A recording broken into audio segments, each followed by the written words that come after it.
Friends, hello everyone. Sergey Domogotsky here, and today I'm giving you a tour of a truly unique architectural villa with a massive rooftop pool. Let me show you this villa. Every corner is thought through to the smallest detail. Honestly, I don't think anyone puts this much care and thought into real estate. Let's start with the bedroom. By the way, magnetic locks, I love them. If the lock isn't magnetic, it's from the devil. The glass doors have profiles just 1 centimeter thick, and I love this glass because it has that reflective blur effect, and also, by the way, it doesn't really show fingerprints. Well, just a little. So here we are in the bedroom, which is combined with the bathroom. The sanitary ware is by Antonio Lupi. I love it. It's such a vibe. Seriously, I come here every day. I swear, every day. And I feel inspired just looking at it. I recently finished building this villa, and soon you'll see this bathtub all over Pinterest, with the most beautiful girls posting photos in it. The bathtub is unique because there are no mirrors here.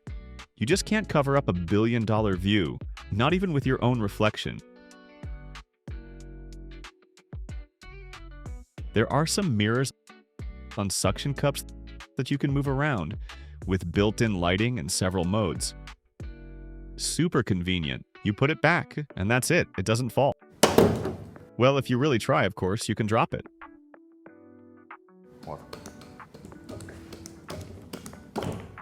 Hard to knock off unless you really try. If you're short on mirrors, just look in the faucet. Just kidding. But seriously, you can clean all your little nooks here without a problem. I think it's a great solution. Tell me in the comments what you think. This is the Domogotsky shower. I named it after myself, unmodestly. The problem with most showers on the planet is that they look minimalistic only until your girlfriend puts all her skincare stuff there. Shampoos, soaps, deodorant soaps, soaps for other areas. You know what I mean. And the uniqueness of this shower is that even if you line up an entire suitcase of cosmetics, you still get a minimalist look. That's because the shelves are hidden right here. Here are all the shampoos. You can actually fit a full suitcase of products in there. And by the way, it's super convenient to use. I just lean in, take a look, everything is right there. The lighting is also hidden in the same space, so there's not a single light source on the ceiling. The exhaust fan is hidden there too, and the water drains through a slotted gutter. We called it Domogotsky's crack, where all the water disappears, somehow, somewhere. Again, there are no ceiling fixtures not only in the shower, but throughout the entire villa. This is what we call the Domogotsky clean ceiling. In my opinion, if you see tracks, spotlights, or any other crap hanging from the ceiling, that's a purely satanic design choice. The divine solution is when all the light is reflected.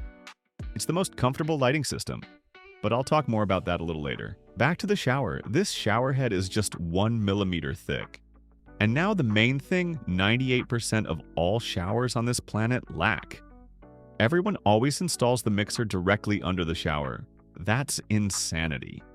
You turn it on and jump out of the way like a fool. Just put it on the side, walk up, turn it on, check it, walk in. Same with the toilet. Visual cleanliness and minimalism. The smart toilet washes, licks, dries, sucks. It does everything. I love it. Heated seat, warm water, amazing. But those smart toilets with auto lid opening should only be installed in enclosed rooms because if you walk past it, it senses you and opens. Annoying. This one uses impulse flushing. No tanks or built-in wall systems. And what I love most since I have back issues is I don't have to bend down. Just wave your foot. It lifts the lid. Wave again. It closes and flushes. All the furniture in this villa is custom made by us. Even the insides use real wood, no plywood. Real marble, soft close hinges. I don't remember the brand, not Bloom, but still good. Everything closes so nicely. I hate those rattly cabinets you find everywhere in Bali. Absolute garbage. This villa is exclusive. Even the artwork is top tier. This painting is called Red Birds of Asia. Look it up, it's an original. It won first place in the Vogue painting competition. In another room, we made a same-size replica, but this one's the original. My favorite chair is the Charles Eames lounge chair. Charles and his wife spent 6 years bending plywood to achieve these curves. It's the perfect chair. The lighting is from Floss, all indirect. Basically, all my lighting is floor-based, interior-focused, mostly Floss. Bedside lamp, also Floss. Now, let's talk about the ceiling. It's a clean ceiling. No light fixtures at all. Even in my budget villas like in Santorini, you'll never find ceiling-mounted lights. I believe that's a satanic design decision. Even if a light source is shining straight down when you walk past it, it reflects right into your face and blinds you in the evening. Melatonin stops being secreted, you sleep poorly, and overall it brings nothing good for your health. And honestly, ceiling lights are just awful. In the bedroom, besides interior lights, we have the Domogatsky lamp. I love it. It shines upward, reflects off the ceiling, and fills the room with soft, diffused light. No directed lighting here, it's completely unnecessary, especially in a bedroom. That's another satanic decision. Thanks to this soft, reflected lighting, 3,500 Kelvin max, the room gets a sense of visual purity and meditative calm. It's just nice to be here. Why doesn't anyone else do this? Because they're afraid. Afraid there won't be enough light or that it won't work. But it's actually a brilliant solution. Have you ever seen what ceiling wiring looks like? These are such wide tracks, just a bunch of cables everywhere. God forbid something was installed incorrectly. Once the ceilings are stretched or covered with drywall, you'll never be able to reach them again. Never fix anything. It's complete madness, honestly. Yeah, it's all super beautiful. There's a glass portal with a view of a natural rock wall and a skylight above filled with water. When it rains and you're lying in the bathtub, it's pure catharsis. You're in total bliss. This villa is incredibly functional. Every detail is perfect. I'm a hardcore perfectionist. Everything should be flawless. For example, the light switch height is 75 centimeters, which is perfect for a blind hand swipe by someone 180 centimeters tall. I do everything for myself. This villa is already almost fully booked, even at $3,000 per night. That's the current price. When the whole complex is finished, it'll be $5,000 per night. The neighboring villas are still under construction, so it's cheaper now. We'll be nominating this villa for all the major design awards. Forbes Travel Guide, Red Dot. Red Dot is the Oscars of design, and I'm confident we'll win. My dream is to have a Forbes Travel Guide plaque at the entrance.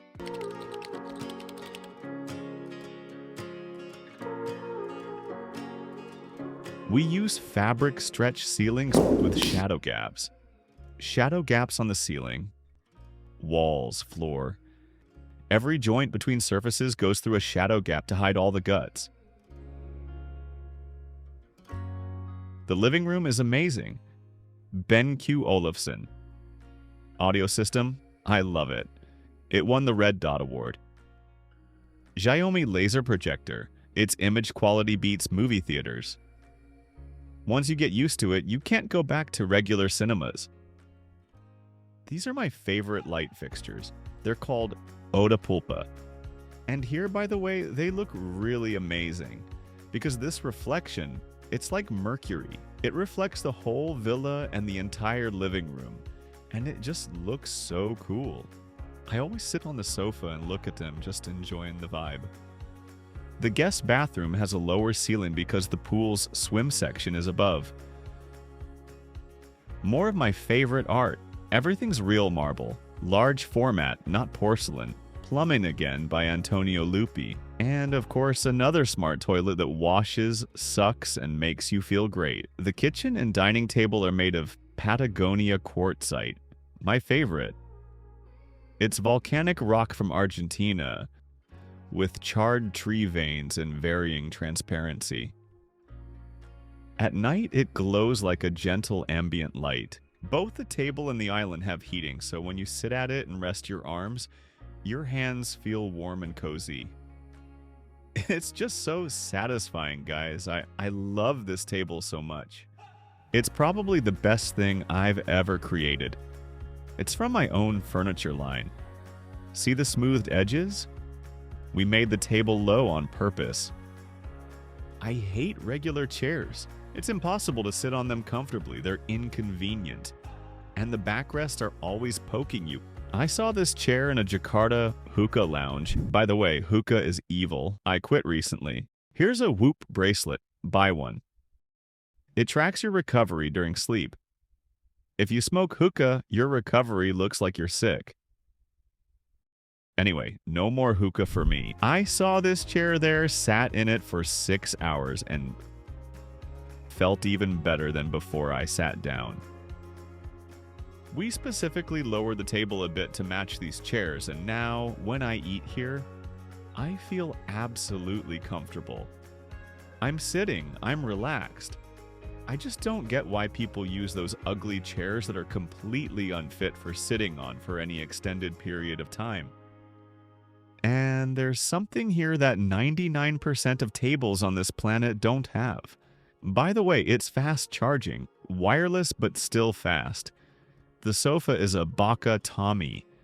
Mine has a dual slope backrest, meaning one side has a gentler angle. So if you want to sit more upright, you just turn the backrest, and you can place it anywhere. I can set it up and lie down, looking at the ocean. And the backrest doesn't move, see? Full-grown man here. I used to weigh 80 kilos, by the way. What else is great about this sofa? It's low, which visually expands the space. And another thing, this slope is at a 45-degree angle. I love furniture you can't smash your pinky toe on. You literally can't break a toe on this. Another important detail, there are zippers in all the corners because the covers are removable. So if someone messes something up, like a bit of coal from a hookah or spilled wine, you can just take it off, wash it, or replace it completely. When Leonardo DiCaprio comes to stay at this villa, we'll swap the covers for new ones. He'll walk into the villa with a brand new sofa. Originally, this villa wasn't supposed to have a skylight looking into the pool, but during construction, I decided to go for it. My team was totally shocked. They said, "Sergey, maybe don't do it." Seriously, who's ever done this before? Why all these experiments? I said, no, guys, like my grandma says, if a villa doesn't have a skylight, it's not a real villa. By the way, here's how the light works.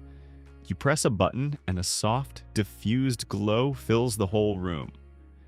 In the evening, just this one glowing string shining toward the ceiling is more than enough. You don't need anything else. Just look at how the water plays with the light. Look at what I've built. This villa has 3 bedrooms. This is the second one.